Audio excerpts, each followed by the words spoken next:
¿Alguna vez te has preguntado por qué el mapa de América es así? ¿Quién decidió dónde terminan los países? ¿O por qué algunas fronteras parecen trazadas por alguien con prisa y sin sentido de la lógica? La historia de nuestro continente no fue escrita con tinta, sino con sangre, con traiciones, ambiciones y decisiones que parecieron insignificantes, pero que cambiaron el destino de millones. América no nació con las fronteras que hoy conocemos. Fueron guerras, tratados y errores los que redibujaron una y otra vez su mapa. Y lo más curioso, muchas de esas decisiones se tomaron lejos del continente, en escritorios donde la geografía era solo un juego de poder. Hoy,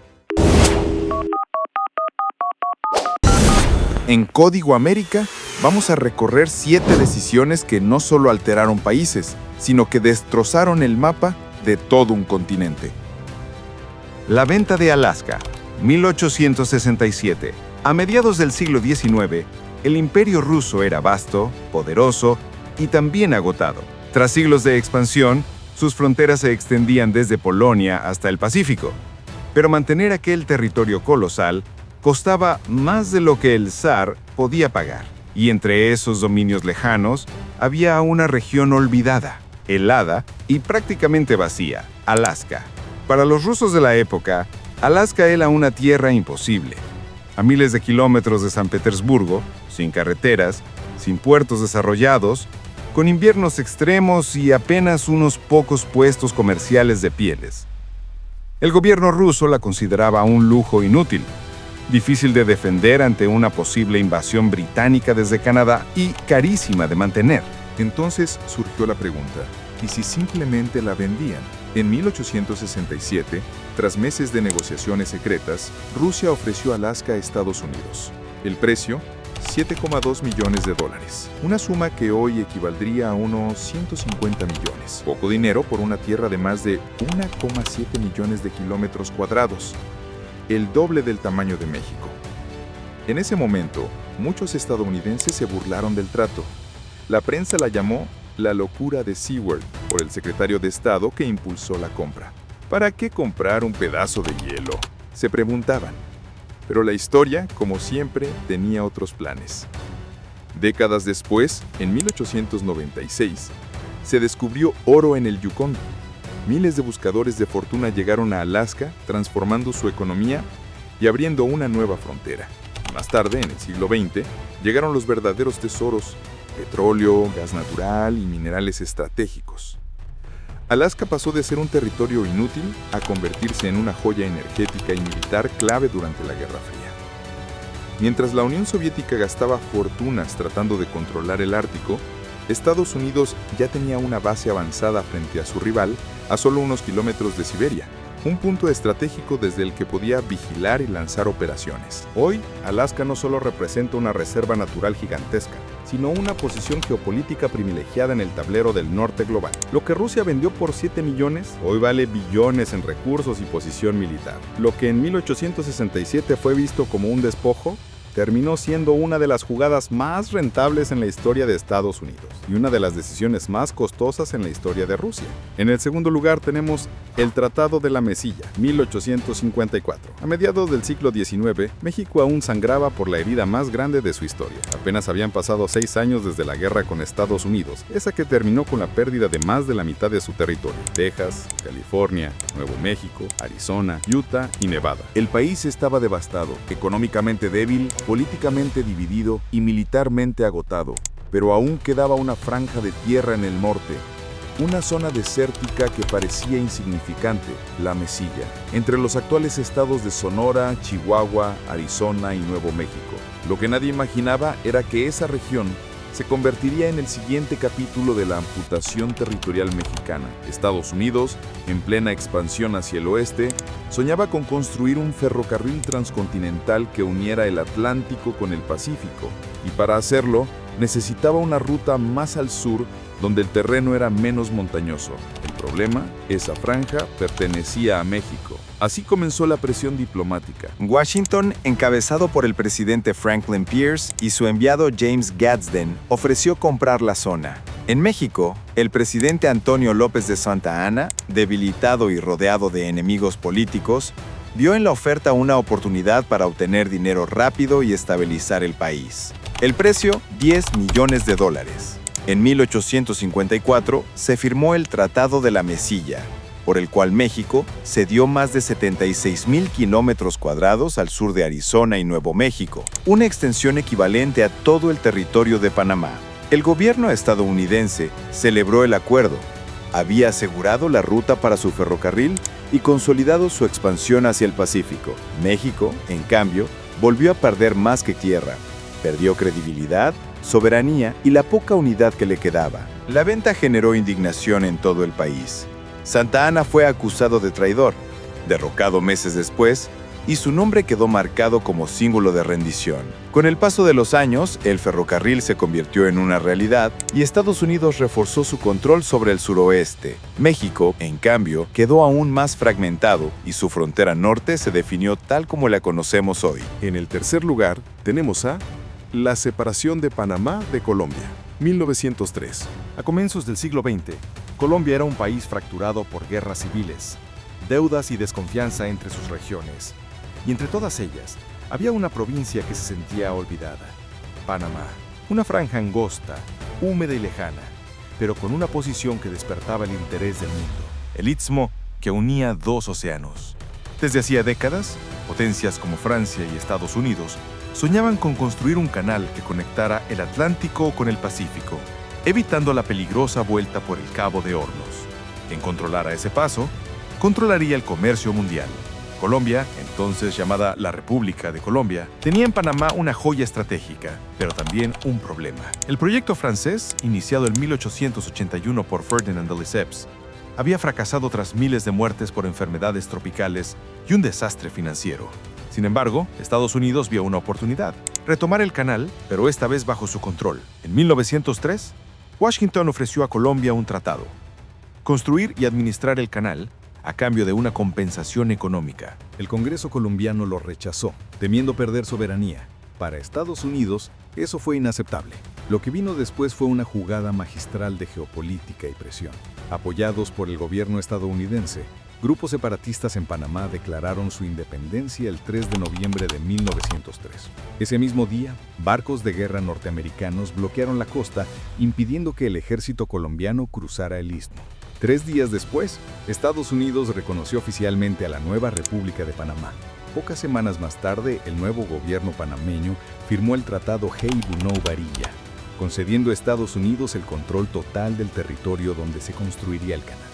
Era el precio de su independencia. Colombia quedó humillada y furiosa. Había perdido su provincia más estratégica, sin poder disparar un solo tiro. El Canal de Panamá, terminado en 1914, se convirtió en una de las rutas más importantes del mundo, pero bajo bandera extranjera. Durante casi un siglo, el canal fue administrado por Estados Unidos, hasta que finalmente pasó a control panameño en el año 2000. Pero el impacto político y emocional sigue vivo. Panamá prosperó gracias a su posición geográfica. Colombia perdió un punto clave en el mapa y una parte esencial de su identidad. Y Estados Unidos consolidó su influencia en el Caribe y en América Central. Estás viendo Código América. Si te gusta el poder, la historia y los megaproyectos, este es tu canal. Suscríbete. En el cuarto lugar tenemos a la creación de Uruguay como Estado tapón, 1828. A comienzos del siglo XIX, el Río de la Plata era uno de los lugares más codiciados del continente. Allí se encontraban las rutas comerciales más importantes del sur de América, y su control significaba poder, acceso al Atlántico y futuro. En ese escenario, dos gigantes emergían: Brasil y las Provincias Unidas del Río de la Plata, lo que más tarde sería Argentina. Entre ambos, una tierra fértil, estratégica y rebelde, la Banda Oriental, hoy conocida como Uruguay. Antes de ser país, esa región había sido parte del Virreinato del Río de la Plata, luego territorio portugués y más tarde invadida por Brasil, que la rebautizó como la Provincia Cisplatina. Pero sus habitantes, liderados por figuras como José Gervasio Artigas, soñaban con autonomía. Ni querían ser argentinos ni brasileños, querían ser libres. En 1825, un grupo de patriotas conocidos como los 33 Orientales cruzó el río Uruguay y declaró la independencia de Brasil. comenzó una guerra corta pero intensa entre Buenos Aires y Río de Janeiro. Ambas potencias luchaban por el control del mismo territorio, hasta que una tercera fuerza intervino, Gran Bretaña. Inglaterra, la potencia económica dominante del siglo XIX, no podía permitir que Argentina o Brasil monopolizaran el comercio del Río de la Plata. Su solución fue simple y brillante: crear un estado intermedio, un país neutral que equilibrara las tensiones entre ambos. Así, en 1828, mediante la Convención Preliminar de Paz, nació oficialmente el Estado Oriental del Uruguay. No como resultado de una guerra ganada, sino como consecuencia de una negociación internacional. Uruguay fue literalmente un país diseñado para mantener la paz y los intereses británicos en la región.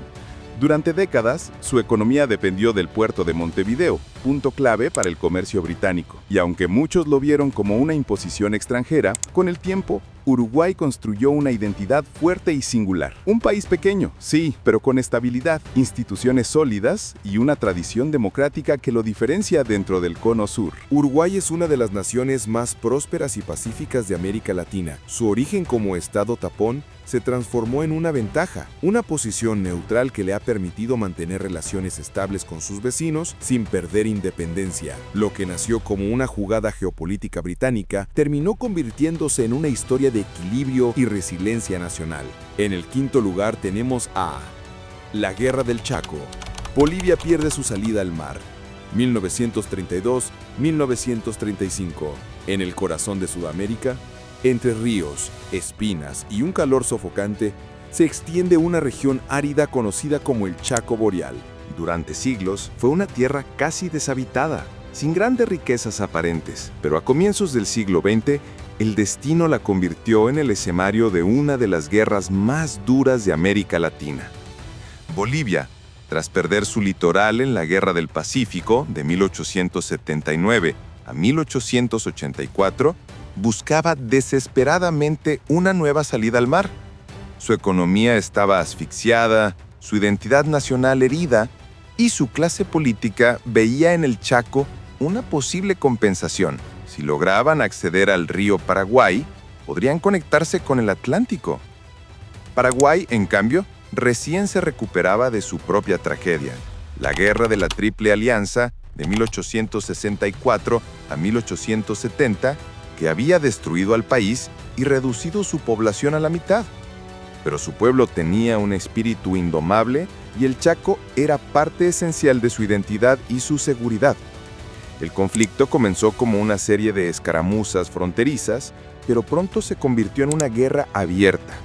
Entre 1932 y 1935, más de 250,000 hombres lucharon en un infierno de polvo, calor y enfermedades. Los mapas se dibujaban y se borraban con sangre, mientras los gobiernos hablaban de honor nacional. Sin embargo, detrás de los discursos patrióticos había algo más: petróleo. Se decía que bajo el suelo del Chaco existían grandes reservas y empresas extranjeras, como Standard Oil y Royal Dutch Shell, alentaban la disputa desde las sombras, apoyando a uno u otro bando según sus intereses. La guerra terminó en 1935, tras 3 años de sufrimiento. El resultado fue devastador. Paraguay obtuvo la mayor parte del territorio disputado, mientras Bolivia perdió una región del tamaño de Italia y, con ella, su última esperanza de acceder al mar. Más de 90,000 hombres murieron o desaparecieron, y aunque nunca se encontraron los supuestos yacimientos petroleros que motivaron la guerra, las heridas quedaron abiertas. Para Bolivia, el Chaco se convirtió en símbolo de frustración y resistencia. Para Paraguay, en una victoria que reafirmó su identidad nacional, pero a un costo humano enorme. Hoy, el Chaco paraguayo sigue siendo una de las zonas más inhóspitas del continente, pero también un recordatorio de cómo la codicia por recursos y fronteras puede convertir desiertos en cementerios. Una guerra por petróleo que terminó demostrando que lo más valioso de una nación no estaba en la tierra, sino en su gente. En el sexto lugar tenemos a la disolución de la Gran Colombia, 1831. Cuando las colonias españolas en América comenzaron su lucha por la independencia, surgió una idea poderosa: unir los pueblos del norte de Sudamérica bajo una sola nación. Ese sueño tenía un nombre, la Gran Colombia, y su arquitecto fue uno de los hombres más visionarios del continente, Simón Bolívar. Fundada en 1819, la Gran Colombia reunía los actuales territorios de Colombia, Venezuela, Ecuador y Panamá. Un país inmenso, rico en recursos, con salida a 2 océanos y una población decidida a construir un futuro común. Era la encarnación de la idea bolivariana de una América unida frente a las potencias extranjeras. Pero lo que en el papel parecía glorioso, en la práctica fue una batalla constante contra el regionalismo, la ambición y las diferencias internas. Cada territorio tenía su propia identidad, sus caudillos, sus intereses económicos y sus visiones de poder. Bolívar, que soñaba con una república fuerte y centralizada, se enfrentó a líderes que buscaban autonomía, entre ellos Francisco de Paula Santander en Nueva Granada y José Antonio Páez en Venezuela. Las tensiones crecieron, las lealtades se quebraron y la unidad comenzó a desmoronarse. En 1830, agotado y enferme, Bolívar renunció a la presidencia. Poco después, el sueño que había costado miles de vidas se vino abajo. En 1831, Venezuela y Ecuador se separaron y la Gran Colombia dejó de existir. Lo que alguna vez fue un coloso continental se fragmentó en pequeñas repúblicas vulnerables ante el poder extranjero. En el séptimo y último lugar tenemos a la Guerra del Pacífico,